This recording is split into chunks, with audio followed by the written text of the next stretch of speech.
Hello, my lovelies, and welcome to Where the Road Rises with me, your host, Eileen Curlin-Walsh. We have an interesting and timely subject for you today.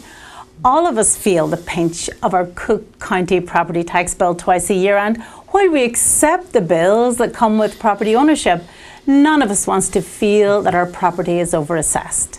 And if we think our bill is too high, we have recourse, and that's what we'll discuss today with our guest, Cook County Board of Review Commissioner Dan Patlak. Dan has tremendous experience in property tax assessment. He is on his third term as the Cook County Board of Review Commissioner. Prior to that position, he was Wheeling Township Assessor. He also served 8 years at the Board of Review as the Assessment Appeals Analyst for Commissioner Maureen Murphy. He's a certified assessment officer, a champion of empowering taxpayers through education and communication. And we are delighted to have him join us today. Welcome, Dan. Thanks, Eileen. Glad to be here. Well, why don't we start by telling us a little bit about you, your background, how you come to the Board of Review? Well, I wasn't always a Board of Review Commissioner. I actually started out as a real estate broker, and I worked in a real estate office in northern Cook County for 10 years. But then I was allured by the draw of public policy, and I started getting more involved in that. Eventually, I got hired by a former state rep from Evergreen Park by the name of Maureen Murphy to be her communications director and also an analyst for her at the Board of Review. So I worked for her for 8 years. I worked residential files, commercial apartment, and exempt properties. And then shortly before I left the Board of Review, I became, as you mentioned earlier, the township assessor in Wheeling Township, where I was elected twice before I ran for Board of Review, and fortunately was elected by the people in the 1st District. Yeah, congratulations. And maybe just tell us, why do our property taxes go up, and why do they go up every 3 years? Well, sometimes they go up every year, not just every 3 years, but it's the assessment that typically goes up every 3 years because the Cook County assessor reassesses 1/3 of Cook County each year. So for instance, in 2018, he reassessed the city of Chicago. This year, he's reassessing the northern suburbs. Next year, he'll reassess the southern suburbs, which includes Palos Township. Right here. But to answer the more specific question about the property taxes typically go up because the taxing districts that we pay into, mainly our schools, but also the village and the park district, the library, the township, fire protection district, they raise their levies most years. So in other words, the levy is the amount of money they're asking for. So if you have the same taxpayers, but you have a greater demand for money each year, your taxes are going to go up. The only determination of how much they go up compared to your neighbors is how much does your assessment go up.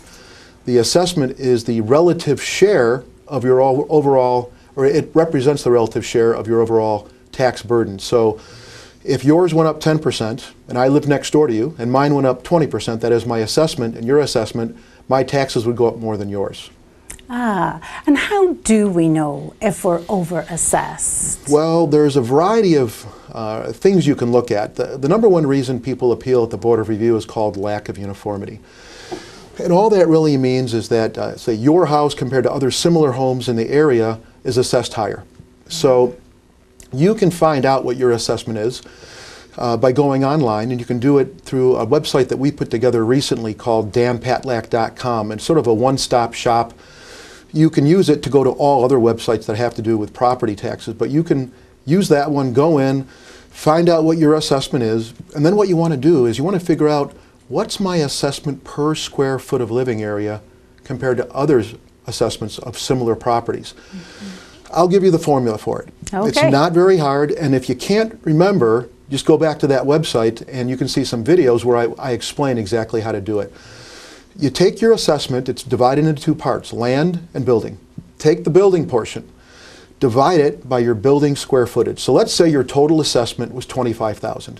The land was $5,000 and the building was $20,000. Now let's say your house was 2,000 square feet.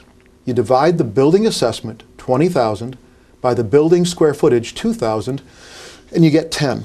Now you know your assessment per square foot. So the next question you have to ask is, what's everybody else assessed at that has a house like mine? Now, if you do your research and you find out that everybody's at 10 or 11 or maybe 950, you're probably pretty fairly assessed.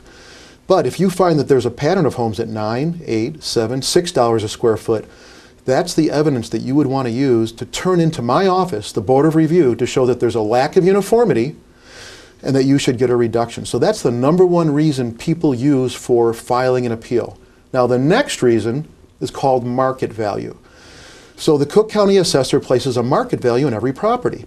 So let's just say, Eileen, that he said your house was worth $400,000. But you're a pretty savvy person. You know what houses have been selling in your area, and you know they're only selling for about $300,000. You could file an appeal, and instead of turning on information about the assessed value, you'd turn in information about homes in your area that have sold recently, homes like yours, but have sold for less than what the assessor says your house is worth. And if we agree that that evidence on home sales supports your argument that your market value is too high, we can grant you a reduction. So those are two of the major reasons. If you want me to go into more, I can, but... Well, even those two reasons do sound a little complicated. Does that mean that everyone who wants to file an appeal needs an attorney? Absolutely not. The rule at the Board of Review is if you're filing property that's incorporated, which is most commercial or industrial properties, you do have to be represented by an attorney. However, most residential property owners do not have to hire an attorney. They may hire an attorney, that's an option for them, and the truth is about 70% of the people do. But I'm here to tell you, hiring an attorney is a convenience. The attorneys that are in this business usually do a good job, but it's a convenience, and you do have to pay for that service, and it's a service that you can probably do on your own, and if you can't do it on your own, if you live in the suburbs, you can go to your local township assessor and they will help you file your appeal, both at the Cook County Assessor's Office, which is not my office, and then subsequently at the Cook County Board of Review, where I'm one of the 3 commissioners. And that's terrific news, because for most people, they feel, what's the point in, even if they are overassessed and going through the process, if they're going to lose most of it to the attorney who helps them. So while it's a little complicated, you can do it and you can get some help. Yeah, and it's worth doing. I mean, if you file an appeal and we turn you down, it didn't cost anything. Oh. You know, I mean, we don't charge a fee to file an appeal at the Board of Review. But if we grant a reduction, you may save $100, you may save $1,000, you may save several $1,000s, depending on what the reduction is. And that's well worth the few hours you might put into to doing the research and filing your appeal at the Board of Review. So it's more about time than it is a very complicated equation. Absolutely. So what is the taxpayer who's prepared to put in the time, feels overassessed, and is going to do this themselves? What's the first step? Could you maybe talk us through the steps to getting to a hearing? Well, the first 2 places you file an appeal, first you file at the Cook County Assessor. Now, you're not required to appeal there, but you may. You can file at the Cook County Assessor, and the assessor has a certain time period when he opens for different townships. So the time period normally lasts for 30 days. And you can find out the assessor's schedule actually by going to that website I mentioned, danpatlack.com, and you can find out his dates and deadline schedule. And during that time period, you can file with the assessor online. They also have a paper complaint form that you can get on their website, and you can mail in the complaint. Now, if you file at the assessor and you don't get a reduction, you can file at the Board of Review. If you file at the assessor and you do get a reduction, you can still file at the Board of Review and potentially receive an even bigger reduction. So Dan, can I take a couple steps back? What is the difference between appealing at the assessor's office and appealing to the Board of Review? They're different, correct? Well, they're 2 different offices. The Cook County Assessor is Fritz Kagi. It used to be Joe Barrios. The main job of the Cook County Assessor is to assess all properties in Cook County, but they also have an appeal process. The main job of the Board of Review is simply to review appeals filed by aggrieved property owners who think the assessor got it wrong. So you have 2 chances to appeal, although you don't have to take both of them if you don't want to. So I was going to say, if you were to skip the opportunity at the assessor, that's okay. You can still come to the Board of Review at a later date.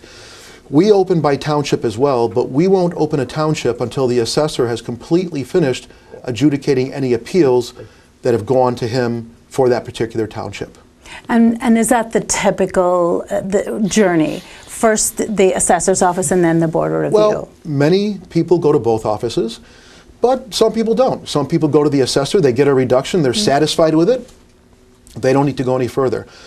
Others choose not to go to the assessor for whatever reason, or they may forget, but they still have their opportunity at the board of review. And again, you can go to danpatlack.com, and as we are opening townships for appeal, you can see what's open. You can also sign up on that website for our newsletter, so that when your township opens for appeal, we're automatically sending you an email letting you know your township is open on this date, it's going to close on this date, here's the evidence deadline, and you've got the information you need to make sure that you make a timely filing at the board. And that's great news, because all of us want to know when and how we can appeal our taxes. So who runs the board of review, and how busy are you? Well, the Board of Review is run by 3 elected commissioners. Each of us represents a separate geographic area. Each represents about 1.7 million constituents. My district is mostly suburban, and it's the largest geographically of all 3 districts, and it stretches, if you can imagine Cook County in the east, New Trier, where Kenilworth, Glencoe, Wilmette, Winnetka, that's where my district starts. It goes due west. It includes almost everything west of it. So you've got Northfield Township, Wheeling, Palatine, Barrington, Hanover, the entire northern area. But then it goes down south, and it heads through Leiden Township. I've got much of Proviso, Lyons, Lamont, Palos, Orland, Worth, parts of Bremen, Rich, Bloom, and even parts of Thornton Township. So it's a very big township. But there are 3 commissioners, and we work together to make the rules and make sure that the homeowners and other property owners who file at the Board of Review get a fair hearing and a fair review of their appeal. Right. And can you appeal more than once, or is it just a one-shot deal? Well, you can appeal once each year with a Cook County assessor and once each year at the Board of Review. And you mentioned about volume. Our volume continually goes up. So just to give you an idea, the first year I worked at the Board of Review in 1999 as an analyst, we had approximately 60,000 appeals. This year, we had our 4th record year in a row, and we had 245,000 appeals. And we're doing it with just about the same number of employees, actually maybe a few less employees, but we've instituted better management, and we've instituted much better technology to help us do our jobs faster and more efficiently. And Dan, you said there's no fee. There's no fee for appealing. Appealing is free, as it should be. No property owner who thinks that he or she is overassessed should be in a situation where they actually have to pay to get justice. Gosh, that makes sense. And what are the timelines and the deadlines, the opening and closings of townships? Is that just the length of time, that window that's open that we can appeal? That's our time to appeal. That's your time, and Palos may have a much different time than Barrington, which may have a different time than Orland Township. So it's all different times, although the times are typically a 30-day period. You can appeal starting this day, your last day comes. If you miss that deadline, then it's too late. Okay, and so the taxpayer is filing by themselves, they're within the timeline, and they have a hearing. What do they typically bring to the table? Well, first, if you want to have a hearing, you can have one, and you simply indicate that by either checking off the box on the paper form that you file, or checking off the appropriate box when you file electronically. So if you ask for an in-person hearing, you'll get a letter or an email. It'll inform you when the hearing is. You come downtown to the Board of Review. We're located at the County Building, 118 North Clark. We're on the 6th floor. And we encourage everyone to send their evidence in ahead of time. Everything at the board now for the last 4 years has been digitized, so you can create your own file, you can register your own account, and then you can go online and upload any evidence that you have. If you can't do that, or if you don't know how, you can mail us your paper evidence, and we will scan it into the system so that when you come in for the hearing, our analysts will be able to sit and look at a monitor and see all of your evidence and discuss that with you, and you can have some interaction with the first person that's going to review your appeal. Now, most appeals are done on the evidence. Most people don't ask for a hearing. In that case, you can upload your information electronically or just mail it in to us. Oh, so you're saying if you send in your evidence, which we'll discuss in a second, you don't necessarily have to show up at a hearing? Oh no, that's completely your option. Matter of fact, you only get a hearing if you ask for one. And then I will tell you, 2 out of 3 people who ask for a hearing never actually show up for it. And we don't penalize anyone for that. If they don't show up to the hearing, we simply look at the evidence that they've sent in and adjudicate the appeal based on what we have available to us. And what does that evidence look like? What is it typically made up of? Well, if it's a uniformity argument, it's information detailing the assessment per square foot of similar homes in the area. If it's market value, it's information about homes that have sold.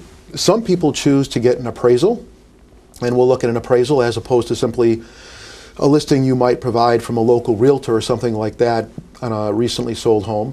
If you're filing based on a recent purchase, we ask that you send your closing statement and an affidavit saying that it's an arm's length transaction. If it's based on an error in the description of the property, for instance, a lot of times the square footage of the property is wrong, and that can have a significant impact on the building portion of the assessment. So if there's a mistake there, we can grant a vacancy, but we need the evidence. We need, if you say your house is 1,000 square feet, but the assessor says it's 1,500 square feet, we need evidence. Yes. So you might send in to us a plat of survey, an appraisal, a letter from an architect who's inspected and measured your home, certifying what he says the square footage is. Maybe the architect's drawings, maybe photographs of the interior and exterior damage or exterior of the house, to convey to us what the real square footage is of that property. So we ask that you give us as much as you possibly can, so that there's no doubt in our mind what the real square footage is, and then we'll make an adjustment accordingly. The last thing is vacancy. If something happens, like if you have a fire and you're forced out of the house for 3 or 4 months while you're settling with the insurance company and getting a contractor to come in and repair the fire damage, we can grant a vacancy on the building portion of your assessment for the period of time that you were forced out of the house. But again, we need evidence. So you would want to give us the fire marshal's report, perhaps the insurance paperwork, an affidavit explaining what happened, photographs of the interior and exterior damage to the house, maybe a letter from the village saying that they're pulling your occupancy permit. They're saying to you, you cannot live in that house anymore, it's unlivable. Give us that letter. And then if you've got a subsequent letter saying you may move back in, we know you had to be out on this date, and you're allowed to come back on this date, and that makes it real easy for us. Fire is not the only reason that would cause a vacancy. I live in Wheeling. We have an airport, Chicago Executive Airport. 3 years ago, we got an appeal asking for vacancy from someone whose house was the object of a plane crash. The plane crashed right through the roof of the house. It was a single-family plane, but it made the house unlivable for a while. Yeah. So all kinds of things could cause vacancy, and give us the evidence and we can grant a reduction. Yeah, and Dan, as you're speaking, I'm thinking all the years you've been in this business, the scope of property, it includes everything, and your constant friction with human nature. You must have some great stories. What have you learned over the years? Well, I've learned that property taxes keep on going up.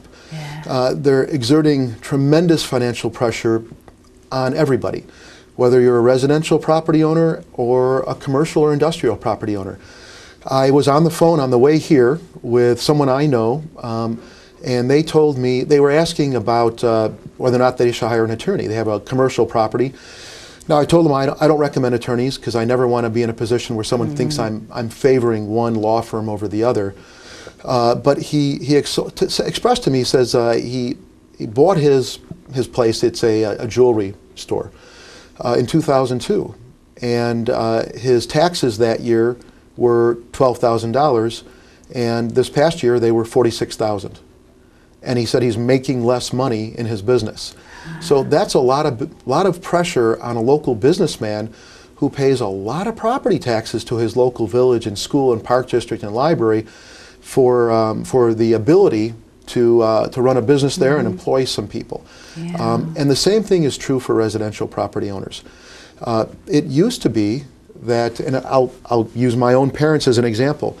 They bought their house in Skokie in 1965 for $21,000. In 1985, they sold it for $78,000. So it went up 3.5 times in value in a 20-year period. That was their nest egg. That's not happening anymore. Yeah. The house I bought in Wheeling in 2003, I don't think I can sell it for any more than it's worth, and now it is 16 years later. Yeah. So property taxes are a crushing burden on people. We're not able at the Board of Review to reduce the overall property tax burden, unfortunately. But what we are able to do is make sure that anyone who files an appeal is paying no more than their fair share. The only way you're going to address property taxes, well, I shouldn't say the only way, but one of the main ways is people have to get a hold of their local taxing districts. And they have to pay attention to who they're voting for on their school board and their village council, because they're the ones that are negotiating the contracts with their employees and paying for new buildings being built and so forth. Unfortunately, a lot of people just don't have a good grasp on that. I can tell you that where I live, there were 2 referendums for raising taxes over and above what the normal limit is. One for the elementary school, one for the community college, and they both passed overwhelmingly, which meant the vast majority of people in my area were saying, I want higher property taxes. Yeah, I don't realize that it's going to show up in their own bill. Well, do you think after all those years there's a better way? Would you have a solution? Because in Illinois we do rely so heavily on property taxes for our we do. various bills. You know, I don't really have a solution. I mean, a solution would be have to be very broad-based. Other states, there are other states where the property taxes aren't nearly as high. Obviously, they tax in different ways, which may be more palatable to people. But right now, as I mentioned just a moment ago, the best way for people to get hold of their property taxes is band together and demand that their local officials, their local elected officials who run their local taxing districts, which is where all of their property taxes go to. They don't go to the state, they don't go to the federal government. They have to demand of those elected officials that they be more fiscally conservative with the money that they have available. So you're saying 100% of the property tax goes into that area? It does. And 70% of it goes to your elementary school, your high school, and your community college. Yeah. There's expensive institutions. It is a huge responsibility. Let's go back to that process where we're appealing our taxes. We think our bill is too high. We're going through the timely process. Can we just wait to pay our bill until the appeal is through and we have the results and the decision comes down? Well, when you file at the Board of Review, the filing and the adjudication and the result always comes before the second installment tax bill is issued. So you never have to wait. Now, the first installment bill may come.